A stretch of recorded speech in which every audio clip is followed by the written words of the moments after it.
ये दोनों भाई राम और लक्ष्मण, राम तो विशेष रूप से सीता के साथ ऐसा करेंगे ये नहीं हो सकता। क्यों नहीं हुआ था, क्यों आपके मन में भ्रांति आई, इसका भी निराकरण मैं कर दूंगा। लेकिन पहले मैं बताता चलूं, वाल्मीकि रामायण में 7 कांड हैं, 24,000 श्लोक हैं और यह माना जाता है इनमें अधिकांश से प्रक्षिप्त हैं जो वाल्मीकि ने लिखे नहीं। आप कहेंगे लिखे नहीं फिर कैसे हो गया? मैं 650 ऐसी कविताएं रोज व्हाट्सएप पे देखता हूं जो मेरे नाम से घूमती हैं। कुछ भी कूड़ा लिखो नीचे गालिब लिख दो, कुछ भी कूड़ा लिखो नीचे महादेव वर्मा लिख दो और उसे व्हाट्सएप पे वायरल कर दो, फैल गया। व्हाट्सएप एक विश्वविद्यालय है जहां से ग्रेजुएट होने के लिए अकल से पैदल होने के अतिरिक्त कोई आवश्यकता नहीं है योग्यता की आपके पास।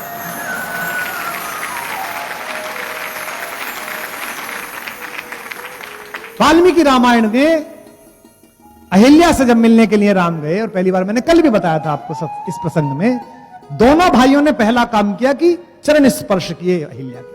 राघवो तू सदा तस्या पादो जगृत, सबसे पहले चरण स्पर्श करे।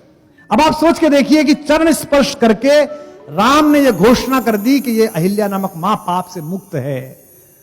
इंद्र पाप मुक्त है तो यह मां भी पाप मुक्त है, इसलिए इसके चरण स्पर्श करता हूं।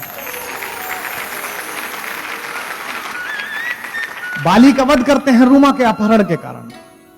एक प्रसंग है वाल्मीकि रामायण में, जब वनगमन होने लगता है सीता विलाप करती हैं, कहती हैं, तर्क देती हैं कि मैं राजभवन से निकलूंगी, मैं तुम्हारे मार्ग के कंकड़ पत्थर साफ करूंगी। राम बहुत समझाते हैं उनको, और जब नहीं मानती हैं तो सीता को अपने साथ ले जाने का उपक्रम करते हैं। और ऐसा कहते हुए जो श्लोक आता है, ऐसा कहते हुए जो टिप्पणी आती है, उसमें राम ये कहते हैं कि वन छोड़ो मेरे लिए तो स्वर्ग भी तेरे साथ जाए बिना संभव नहीं है। ऐसा कहने वाला राम क्या सीता का निर्वासन कर सकता है? फिर यह हुआ क्यों? जो उत्तरकांड बाद में जोड़ा गया वाल्मीकि रामायण में, वो महर्षि वाल्मीकि की कृति ही नहीं है। राम की महिमा को भंग करने के लिए ऐसी योजना बनाई गई कि उसमें 2 बातें ऐसी जोड़ी गई, 4 बातें ऐसी जोड़ी गई, शंभूक वध से लेकर सीता परित्याग तक, जिसमें शंका पैदा हो। और उत्तरकांड पर मैं अलग से किसी दिन बोलूंगा। उत्तरकांड में ऐसी 100 बातें हैं जिनको देख के आपको पता चलेगा कि ये अलग से जुड़ा है। आप देखिएगा कि जब वनवास हो रहा है, वनगमन हो रहा है, तो सीता को राम को लाके कैकेयी ने कौपीन दिए हैं, वस्त्र। काशी में रहने वाला रेशम का कौपीन पहनता है। मरणम मंगलम यत्र विभूतिश्च विभूषणम कौपीनम यत्र कौशेयम सा काशी केन मीयते, ऐसी काशी। तो सीता के हाथ में तपस्वी का वस्त्र दिया तो वशिष्ठ नाराज हो गए। वशिष्ठ ने कहा, वनवास राम का हुआ है, इसे क्यों दे रही हो? लेकिन जब कुटिलता छाती है तो आप चाहते हैं कि सामने वाला का और उत्पीड़न हो। तो गुरु वशिष्ठ ने फटकारा, सीता ने वस्त्र ले लिए, लेकिन सीता को पहनना नहीं आता वस्त्र। आप सोचिए, पूरी सभा है, मां है, भाई है, बहन, सब खड़े हुए हैं, गुरु वशिष्ठ खड़े हुए, पूरा दरबार खड़ा हुआ है, और उनको वस्त्र दिए गए कि पहले पहनना नहीं आता। इस पे जो अगली टिप्पणी है उस पर आप राम के समर्थन में खड़े हो कि अप्रवाद है, झूठ है जो फैलाया गया। तो उस महफिल में राम ने वो काम किया जो प्रेम करने वाला पति कर सकता है। वो स्वयं आगे बढ़े और उन्होंने सीता को अपने हाथ से वस्त्र पहनाया। तस्यास्तत् क्षिप्रमागत्य रामो धर्मव्रता वरः चीरम बबंधम सीताया कौशेयस्य ऊपरि स्वयं। सीता को स्वयं वस्त्र पहनाया। जो आदमी अपनी पत्नी के सार्वजनिक अपमान को अपनी छाती पर झेलता हो, वो अपनी पत्नी को किसी के कहने पर जंगल भेज देगा? कैसी मूर्खतापूर्ण बात है। अग्नि परीक्षा के बारे में लोग बात कहते हैं। राम ने विभीषण से कहा युद्ध जीतने के बाद कि जाओ मेरी पत्नी को नहला धुलाकर स्वच्छ वस्त्र पहनाकर लेके आओ। सीता ने कहा कि मैं बिना स्नान के पति का दर्शन करना चाहती हूं। विभीषण ने कहा कि प्रभु ने तो आज्ञा दी है कि आप स्नान कर लें और कपड़े पहन लें। नए कपड़े दे दिए गए, पालकी मंगवा दी गई, सीता पहुंची। जब सीता को उन्होंने देखा तो उनका मुख म्लान हो गया। अब आप समझेंगे कि इतने लंबे समय के बाद राम मिले तो म्लान क्यों मुख हो गया।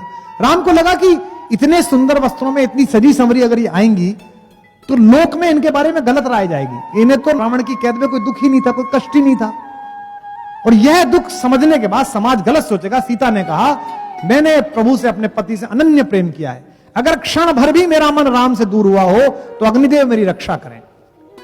तो इसमें मनश्छंद एक शब्द है।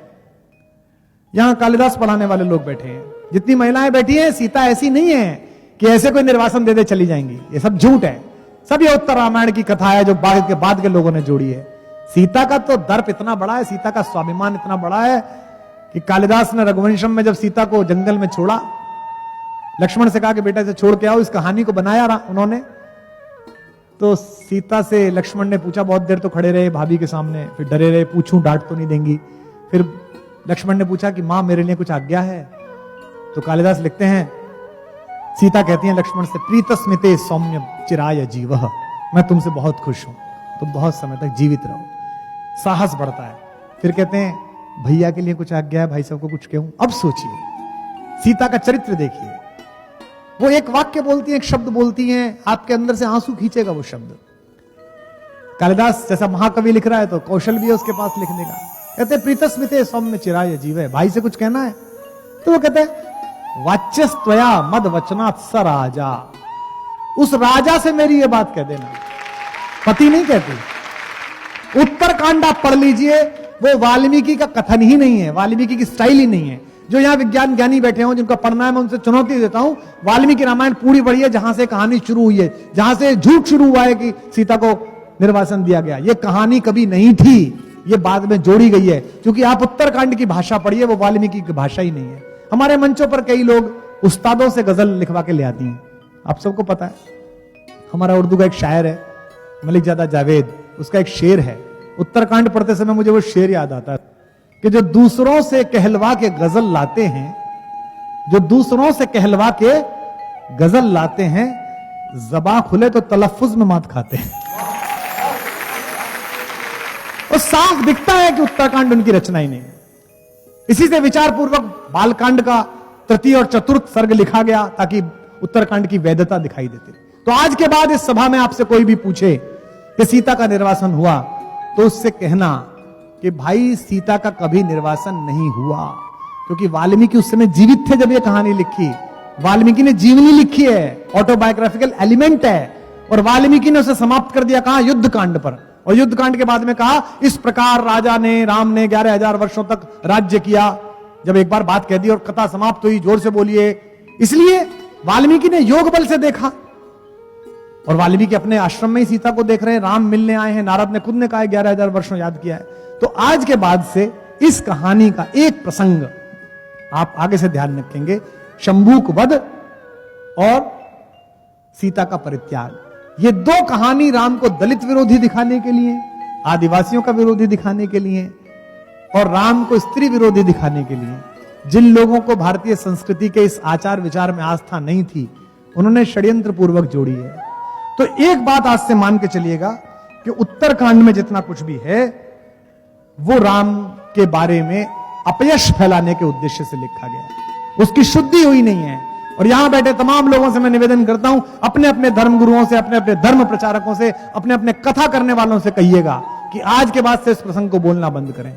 झूठ आप बोल रहे हैं इसलिए जनता विश्वास कर रही है। निर्वासित अहिल्या को मां कहने वाला हमारा राम, कैकेयी जैसी मां। कल मैथिली शरण गुप्त की जयंती थी, मैथिली शरण गुप्त ने कैकेयी को पहुंचाया है जब पंचवटी में, तो कैकेयी बताती है बेटे से, होने पर बहुधा अर्धरात्रि अंधेरी, जी जी आकर करती पुकार थी मेरी, लोग कुहुकनी अपना कुहुक राम यह जागा। बेटा तुम्हें याद है जब तू छोटा था तो मेरे पास सोता था, राम से कहती है कैकेयी, लोग कुहुकनी अपना कुहुक राम यह जागा, निज मंजली मां का स्वप्न देख वे भागा, होने पर बहुधा अर्धरात्रि बहुतेरी, तुम वही राम में वही कैकेयी तेरी। राम कहते हैं अम्ब तुम्हारा राम जानता है सब, इस कारण यह कुछ खेद मानता है कब। राम ने कहा कैकेयी से, 100 बार धन्य वो एक लाल की माई, जिस जन्नी ने है जना भरत सा भाई।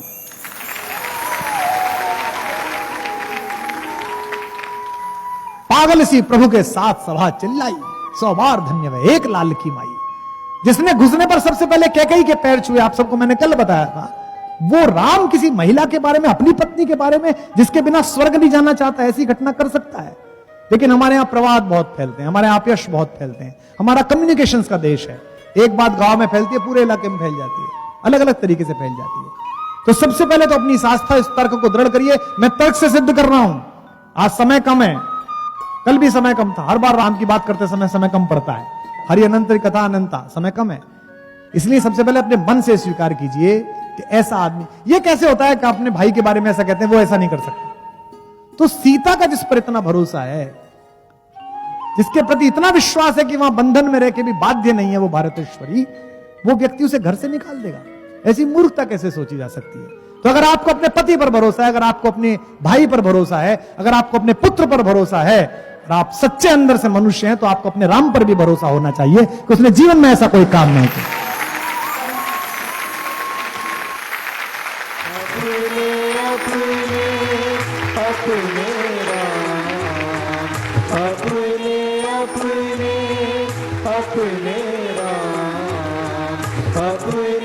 अपने